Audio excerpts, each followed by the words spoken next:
90களின் பிற்பகுதியில் ரசிகர் மன்றங்கள் தொடங்கி ரசிகர் மன்றங்களை நற்பணி மன்றங்களாக மாற்றி நற்பணி மன்றங்களை நற்பணி இயக்கமாக மாற்றி காட்டிய மாஸ்டரின் பெயர்தான் தளபதி. எல்லோரும் பிறந்த நாள் அன்று கோயிலுக்கு போவார்கள். தளபதியோ மருத்துவமனைக்கு போய்விடுவார். சென்னை அரசு மருத்துவமனையில் ஒவ்வொரு வருஷமும் அவர் பிறந்த நாள் அன்று பிறக்கின்ற குழந்தைகளுக்கு தங்க மோதிரத்தை பரிசாக தருவார் தளபதி. தலைநகரத்தில் தளபதி தருவார். தமிழ்நாடு முழுக்க அவரது ரசிகர்கள் தருவார்கள்.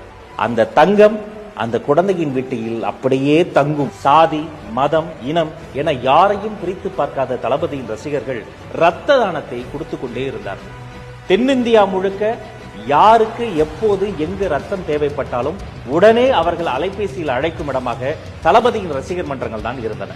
ஒன்றை இரண்டாக்கும் கத்திரிக்கோலை எல்லோரும் தள்ளி வைப்பார்கள். இரண்டை ஒன்றாக்கும் ஊசியை நெஞ்சுக்கு பக்கத்தில் குத்தி வைப்பார்கள். அப்படி எல்லோரையும் ஒன்றாக்கிய தளபதி எத்தனையோ ஏழைகளுக்கு இலவசமாக தையல் மிஷன்களை வாங்கி கொடுத்தார். ஏழை மாணவர்களுக்காக ஓசூரில் இலவச பள்ளிக்கூடத்தை திறந்து வைத்தார் தளபதி. யாரும் மற்ற மக்களுக்கு நான் இருக்கிறேன் என்பார் தளபதி. அந்த காலகட்டத்தில் எத்தனையோ ஏழை பெண்களுக்கு அன்னை இருக்க வேண்டிய இடத்தில் அண்ணனாக அவர் இருந்து 51 சீர்வரிசைகள் தந்து பற்பல ஊர்களில் எத்தனையோ இலவச திருமணங்களை நடத்தி வைத்த தலைவர்தான்